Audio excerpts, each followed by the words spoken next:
Hello everyone, this is Bridget from Happy Campers Live Here, and the reason for my video today is to give some helpful hints and some ideas that I've come up with or seen other people come up with through the years with camping.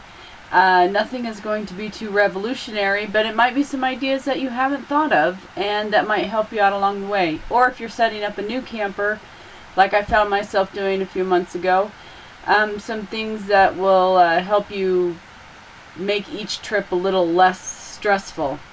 One of the biggest things that we're concerned with in our family when it comes to camping season is water.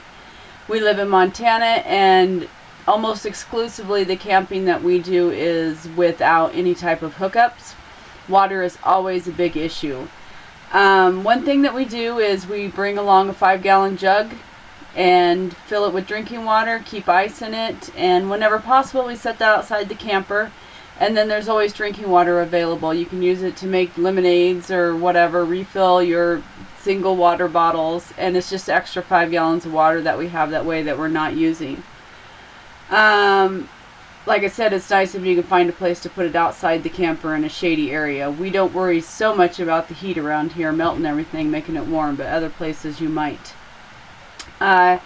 Also, what I do for drinks is I will put heat water on the stove, put it in a big thermos, and people can use it to make hot instant coffee, hot cocoa, tea, whatever you like, and then it's always available.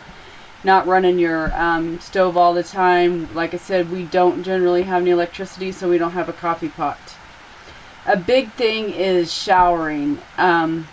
I love to go camping, but I can only go a day or two without a shower. And when the kids were little, that was always a big issue too. So I think we've all heard of the naval shower, where you get in, get wet, soap up, turn the water, or after you're wet, turn the water off, soap up, and then turn the water back on to rinse off.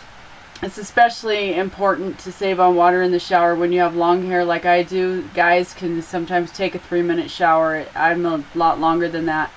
I've gone a lot further though with the naval shower. I've kind of gone back to the 19th century with Saturday night showers. I will, when the kids were little anyway, I would plug the tub when I got in, take my shower with the water plugged, and then I would stick one of my little kids in that shower water. It's better than no shower at all. Run a little fresh water to wash their faces with, and they've kind of gotten a soak, which is good.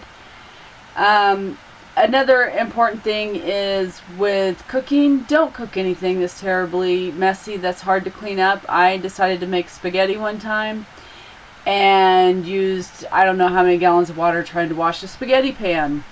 Don't advise it. If you're near a creek or something where you can rinse some things out, maybe, but just, using 2 or 3 gallons of water to wash dishes, no thanks. Another thing is we use paper plates and paper cups, not styrofoam or plastic, but paper. That way we're not washing dishes, we're not using water to wash those dishes, and we can also burn them in the fire if we want to. Don't like to burn the plastic, but we'll burn the paper, obviously. You can get jugs to refill your water tanks. They usually hold about 6 gallons of water. They can be a little bit expensive, so we have a couple of those, and then we'll go buy just like the big office water jugs, hold 5 gallons of water, cost you about $4. Then you need a funnel to put them from that jug in. It's a little time consuming, but you can do it that way, so you have extra water. There's also the problem of your tanks. There's not a lot you can do about your black tanks. Sometimes, though, in an emergency situation, you could dump your gray water. Another thing, though, is they have shower bags that work really well. My husband uses them during hunting season when he can't have water in the camper. And you put them out in the sun, and the sun will heat up the water in the bag, and you could take a shower outside, or even you could bring it inside if you want to, I guess, if you had a way to hold it up, and take a shower that way. I always recommend that you put a little water in your black tank before you take off, so that you have some water in there. It needs a little extra water, and that way you're not using your fresh water that you have in your camper to drink and do dishes and that sort of thing with when you're camping.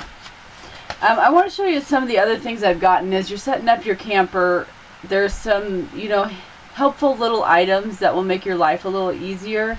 I'm going to have to walk around and do some of this. Hopefully my video doesn't get too shaky. But I'm going to start right over here with the pantry. And I'm sure a lot of people have seen these before. In my messy pantry here. They are just curtain rods. You can buy fancy rods that are made for campers, but they might run you $10 a piece. I just buy a little tension rod that you would use on a kitchen curtain. They cost $2, $3, $4 depending on what size you need. And they just kind of keep things from falling out. Okay, another thing that is a must for camping as far as I'm concerned is freezer bags. Freezer bags work for many, many things, and leftovers is one of them. If you put your leftovers in a freezer bag instead of a bowl, they won't take up any more room than what is absolutely necessary to take up. I also like using these water bottles with the lids that pop and stay on. You just flip them open, because then you can refill them. Keep them, you know, write your name on them and use the same ones over and over and over again. Very important. This I use every nook and cranny to store things. Here's our microwave, which we almost never use, but it stores my thermos that I keep my hot water in. Another thing that I recommend as I walk this way is plastic bowls or cups to store things. Little inexpensive. You can get them at the dollar store. You don't have to spend a ton of money. They take up a lot less room. Stuff can get stacked in there. It's not nearly as messy, and you have extra room. And if you get clear ones, you can see in them. You can also get clear big bins if you need to for storage. You have a little shower caddy. Here's another thing that I really, really like, is we bought years ago these hooks. They're very tight. I think I just got them at Walmart. But we put some over the door, just little coat hooks. Got that. We have lots and lots of room to store, to hang towels and washcloths and whatnot for washing. Another thing I do is I use a laundry basket when I'm packing.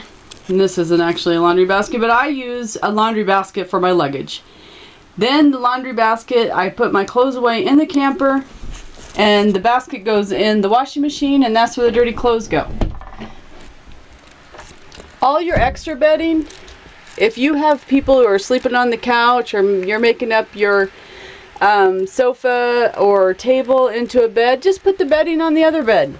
You're going to be taking it off when you need it anyway. Here's our cooler, like I was saying, with the extra water. Alright, I'm trying to think. Seems like I have lots and lots of hints, and I'm not coming up with any of them at this moment. Anyway, just a few things to think about. Lots of ways to make room.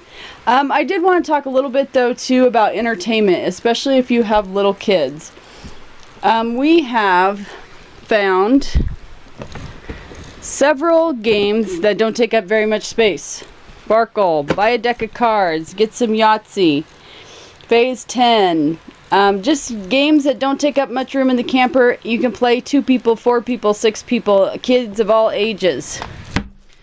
Another safe space-saving tip I have is soups in an envelope. They don't weigh much. They make enough for 4 or 5 people usually. And they're great in a pinch. Just add water, maybe sometimes milk.